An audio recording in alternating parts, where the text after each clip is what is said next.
पंजाब के 3 गैंग के दुश्मनी में इस बार बलि एक मां की चढ़ी है। उस मां की बलि जिसका बेटा जेल में बंद है। वो जो लॉरेंस बिश्नोई का कभी बहुत अच्छा दोस्त था, लेकिन अब दुश्मन है। वही बेटा जिसका नाम लॉरेंस के साथ सिद्धू मूसेवाला के कत्ल में भी आया था। आज उसी गैंगस्टर बेटे की मां को बीच सड़क पर गोलियों से भूनकर मौत के घाट उतार दिया गया। उस औरत को जिसका गैंग तो छोड़िए, क्राइम के सी से भी कोई लेना देना नहीं था, तो क्या उसे अपने बेटे के क्रिमिनल होने की सजा मिली है? इस बात की सजा मिली है कि उसके बेटे की दुश्मनी लॉरेंस बिश्नोई और बम्बिहा जैसे क्रिमिनल गैंग के साथ है, खतरनाक गैंग के साथ है।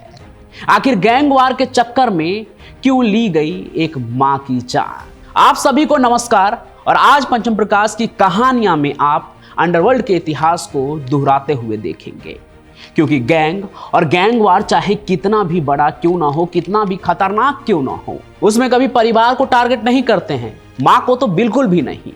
आज से पहले पंजाब में ऐसा कभी कुछ नहीं हुआ भी था तो ऐसा कुछ दाऊद ने किया था और फिर गबली के साथ उसका एक लंबा खूनी जंग चला। तो अब पंजाब में क्या होगा, आइए आपको बताते हैं आगे।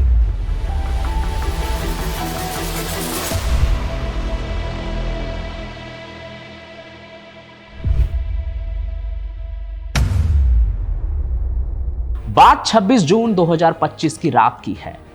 पंजाब के बटाला शहर का अर्बन एस्टेट एरिया। रात के करीब 9:30 बजे होंगे। सब कुछ नॉर्मल लग रहा था। लोग अपने घरों की तरफ जा रहे थे और कुछ लोग रात की सैर का मजा ले रहे थे।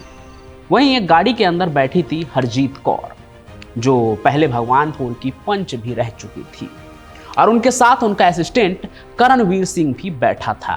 तभी अचानक से 2 बाइक सवार वहां आए, जिन्होंने अपने चेहरे को छुपाए रखा था, नकाब पहना था, और फिर उन्होंने गाड़ी के अंदर बैठे दोनों लोगों पर गोलियों की बरसात कर दी। एक पल में वहां का मंजर खौफनाक हो गया। लोगों में अफरा तफरी शुरू हो गई और कार के अंदर से धुआं उठने लगा। हमलावरों के भागने के बाद जब लोग वहां पहुंचे तो देखा कि करणवीर सिंह की तो मौके पर ही मौत हो गई है, लेकिन हरजीत कौर में अभी भी जान बाकी थी। वहां से उन्हें तुरंत अस्पताल ले जाया गया, लेकिन अफसोस वो बच नहीं पाई और उनकी मौत हो गई। अब ये कोई मामूली सड़क का झगड़ा नहीं था, ये तो पूरा गैंगलैंड अटैक था, क्योंकि मरने वाली औरत सिर्फ एक एक्स सरपंच नहीं थी, बल्कि एक ऐसे गैंगस्टर की मां थी जिसका अपराध कई राज्य और विदेश तक भी फैला हुआ है। इसलिए पुलिस ने तुरंत मामला दर्ज कर लिया और गोली मारने वालों की तलाश शुरू कर दी। अब आप सोचेंगे कि हरजीत कौर थी कौन, किस गैंगस्टर की मां थी और उन्हें मारा क्यों गया, गैंगस्टरों की दुश्मनी में मां क्यों मारी गई? तो देखिए, हरजीत कौर भले ही एक गैंगस्टर की मां थी, पर कोई अपराधी नहीं थी। ये बात तो पहले ही क्लियर कर दो। अब तक की रिपोर्ट से जो बात सामने आ रही है, वो तो भगवानपुर गांव की सरपंच रह चुकी थी, लेकिन क्राइम की दुनिया में इस गांव की पहचान एक नाम के बिना अधूरा है, और वो नाम है जग्गू भगपनपुरिया का। वो गैंगस्टर जो आज हाई सिक्योरिटी जेल में सलाखों के पीछे बंद है। पर सवाल यह है कि जग्गू की मां को किसने मारा? अब देखिए, आज की तारीख में कोई भी बड़ा कांड होता है, खास करके हरियाणा, पंजाब और बात कर लीजिए मुंबई की भी आज की तारीख में, तो सबसे पहला नाम एक ही आदमी का सामने आता है, फिर चाहे वो दिल्ली भी क्यों ना हो, और वो नाम तो आपको पता ही है, लॉरेंस बिश्नोई का। लेकिन इस मामले में लॉरेंस गैंग ने सीधे कोई जिम्मेदारी नहीं ली है, पर दुश्मनी की इस कहानी में लॉरेंस का भी हिस्सा है। देखिए, जग्गू और लॉरेंस 2014 से 2018 के बीच जेल में दोस्त बने। दोनों ने मिलकर कई ऑपरेशन किए, यहां तक कि सिद्धू मूसेवाले की हत्या के समय भी जग्गू पर भी इस मर्डर में शामिल होने का आरोप लगा था। लेकिन बाद में पता है क्या हुआ? बाद में जग्गू ने लॉरेंस के खिलाफ ही मोर्चा खोल दिया। उसने जेल के अंदर बिश्नोई गैंग के कई शूटर्स को पोच करना शुरू कर दिया, और यहीं से जग्गू और लॉरेंस बिश्नोई की दुश्मनी की शुरुआत होती है। और धीरे धीरे जग्गू देविंदर बम्बिहा गैंग का भी दुश्मन बन बैठता है, उनसे भी उनकी टकराहट होने लगती है। मतलब अकेला जग्गू अब दोनों गुटों के नजर में था, टारगेट बन गया था वो। तो इतना सब कुछ होने के बाद जब अब पंजाब में एक गैंगस्टर की मां को गोली मार दिया गया, तो इतने बड़े कांड के होने के बाद सभी का शक जो है ना इन्हीं दोनों गैंग के ऊपर गया।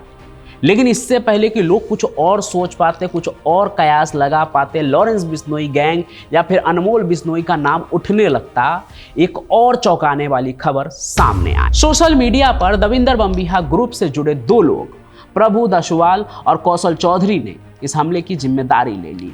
उन्होंने अपना पोस्ट तो वैसे पंजाबी में किया था, लेकिन उसका मतलब मैं आपको बताता हूं। उन्होंने अपने पोस्ट में साफ साफ लिखा कि उनका असली निशाना कोई और नहीं बल्कि करणवीर सिंह था और हमला उन्होंने अपने साथी गोरे बरियार की हत्या का बदला लेने के लिए किया था। मतलब उनका कहना था कि हरजीत कौर यानी कि जग्गू भगवानपुरिया की मां, उनकी मां तो बस कोलेटरल डैमेज थी, यानी वो मारने गए थे उनके असिस्टेंट को, लेकिन मां भी वही थी, तो उनकी भी हत्या हो गई। अब जिस जग्गू की गुंडागर्दी के कारण उसकी मां मारी गई, जिससे बदला लेने के लिए शूटर्स आए उसके असिस्टेंट को मारने और मारी गई उसकी मां, आखिर वो क्या चीज है जो इतनी बड़ी दुश्मनी है उसकी? आइए थोड़ा उसके बारे में भी बता देता हूं। जगदीप सिंह, जिसे आज सभी जग्गू भगवानपुरिया के नाम से जानते हैं, वो पंजाब का एक बहुत ही बदमाश गैंगस्टर है। उसके खिलाफ हत्या, उगाही यानी कि जबरन वसूली, हथियार और ड्रग्स तस्करी जैसे 128 से भी ज्यादा मामले दर्ज है। वो 2015 से ही जेल में हैं और 2022 में हुए सिद्धू मूसेवाला की हत्या में भी उसका नाम आया था, पहले भी मैंने बताया था आपको। पुलिस के मुताबिक जग्गू पर अभी 100 से ज्यादा मुकदमे चालू है जो एक्टिव है, जिसमें कई बड़े बड़े हाई प्रोफाइल मर्डर और डकैती के मामले भी शामिल है। इंडिया टुडे के हिसाब से जग्गू को एक्सटॉर्शन किंग ऑफ पंजाब भी कहते हैं, यानी कि रंगदारी करने वाला राजा जिसमें उसी का वर्चस्व हो, और उसका नेटवर्क पाकिस्तान और कनाडा तक फैला हुआ है। वो इतना खतरनाक है कि उसे पंजाब से दूर असम की जेल में शिफ्ट किया गया था, खास करके लॉरेंस बिश्नोई गैंग से बढ़ते टकराव को देखते हुए, क्योंकि इन दो गैंगों की दुश्मनी में कभी कभी जेल के अंदर भी मर्डर हो जाता है। खैर, अब हम आते हैं इस हमले की, यानी कि जग्गू भगवानपुरिया की जो मां मारी गई उस मुद्दे पर, उसके गंभीरता पर, क्योंकि जाने अनजाने में ही सही पर एक गैंगस्टर की मां की जान गई है, वो भी गैंग के बीच तकरार की वजह से। वैसे आपको पता है अंडरवर्ल्ड में परिवार को निशाना बनाना बहुत ही दुर्लभ है, यानी कि दुश्मनी कितनी भी बड़ी हो लेकिन परिवार को निशाना नहीं बनाया जाता है, खास करके उन्हें तो बिल्कुल भी नहीं जिनका क्राइम से कोई लेना देना नहीं है। मतलब एक कोई बहुत बड़ा गैंगस्टर है लेकिन उसका भाई इन सभी चीज़ों से कोई लेना देना नहीं है, तो कायदे के मुताबिक उससे कुछ नहीं किया जाएगा।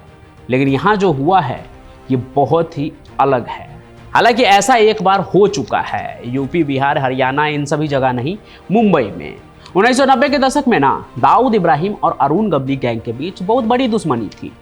तब एक घटना बहुत ही मशहूर हुई थी जब पहली बार दाऊद ने अंडरवर्ल्ड के नियम को तोड़कर गवली के भाई को निशाना बना लिया था, जिसे पापा गवली भी कहते थे।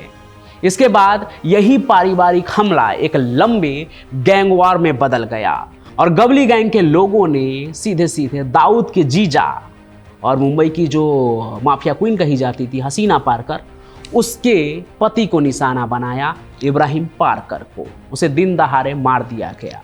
इस गुस्से में आकर दाऊद के गुंडों ने जे अस्पताल कांड कर दिया। कुल मिलाकर दाऊद के नियम तोड़ने की वजह से, अंडरवर्ल्ड की नियम तोड़ने की वजह से बहुत खून खराबा हुआ। हालांकि ऐसी घटनाएं फिर कभी नहीं हुई जिसमें सीधे सीधे परिवार को टारगेट किया जा रहा हो गैंगवार और अंडरवर्ल्ड की दुनिया में। लेकिन अब पंजाब में जग्गू की मां की हत्या, ऐसा लग रहा है कि अंडरवर्ल्ड अपना इतिहास दोहरा रहा है। पर मैं ये बार बार कह रहा हूं, ऐसा पहली बार हुआ जब पंजाब के गैंगवार में सीधे किसी गैंगस्टर के परिवार के सदस्य को, वो भी एक मां को निशाना बनाया गया हो। मतलब ये एक नया और बहुत ही खतरनाक मोड़ है गैंग वॉर में। तो क्या ऐसा माना जा सकता है कि ये वारदात गैंग वॉर का एक नया चैप्टर शुरू कर देगा? क्योंकि क्राइम एक्सपर्ट्स का मानना है कि इस डरावने हमले से पंजाब की गैंगस्टर प्रतिद्वंदिता, यानी कि उनकी नोक झोंक बढ़ सकती है, इनके बीच जो क्लैश होगा वो बहुत बड़ा हो सकता है। और तो और उत्तरी पंजाब में परिवार को सीधा टारगेट करना ना सिर्फ नया है बल्कि कानून व्यवस्था के लिए भी एक बहुत बड़ा खतरा है, एक बहुत बड़ा चैलेंज है। हालांकि अभी तक पुलिस ने ये सब मामले में किसी को भी गिरफ्तार नहीं किया है और जांच अभी चल रही है, जल्दी गिरफ्तारी भी शुरू हो जाएगी। अभी जब तक मैं कहानी सुना रहा हूँ उस वक्त तक का अपडेट यही है, लेकिन इस हमले से गैंगवार का एक नया अध्याय, खूनी चैप्टर शुरू हो गया है। हालांकि सोचने वाली बात यह है कि एक मासूम माँ को निशाना बनाया गया जिसका कोई कसूर नहीं था। उन्हें सज़ा मिली बस अपने बेटे की पहचान की वजह से, वो पहचान जो एक क्रिमिनल के तौर पर था। तो इससे समाज में क्या संदेश जाता है? आखिर ऐसे में लोग कैसे सुरक्षित महसूस करेंगे? तो मेरे हिसाब से तो एक बहुत गंभीर चिंता का विषय बन चुका है। सरकार और पुलिस को इस पर बहुत ज़्यादा काम करना होगा। सिर्फ गिरफ्तारियां ही काफ़ी नहीं होंगी, गैंग कल्चर को जड़ से ख़त्म करना होगा। बाकी हरजीत कौर की कहानी आज हमसे चीख चीख कर कह रही है कि गैंग वार का असर सिर्फ दो गैंग के बीच, दो ग्रुप के बीच, उनसे जुड़े लोगों के बीच ही नहीं रहता है, वो पूरे समाज को अपने लपेटे में ले लेता है, उनको भी जो बेकसूर है, मासूम हैं। बाकी आपको क्या लगता है? इस तरह की वारदात पर आप क्या सोचते हैं? और अभी तक जो कहानी चल रही है, देवेंद्र बम्बिहा गैंग के लोगों ने जिम्मेदारी भी ले ली है, लेकिन क्या इसके पीछे कोई और भी कहानी हो सकती है? क्योंकि अभी ये मामला काफ़ी लेटेस्ट है। आपको क्या लगता है वो कमेंट में जरूर लिखिएगा। साथ ही साथ इस वीडियो को ज़्यादा से ज़्यादा शेयर कीजिए, लाइक कीजिए और हमारे चैनल को सब्सक्राइब भी जरूर कर लीजिए। मैं पंचम प्रकाश यूं ही क्राइम की कहानियां लेकर आता रहूंगा अपने पंचम प्रकाश की कहानी में। तब तक के लिए आपका बहुत बहुत धन्यवाद।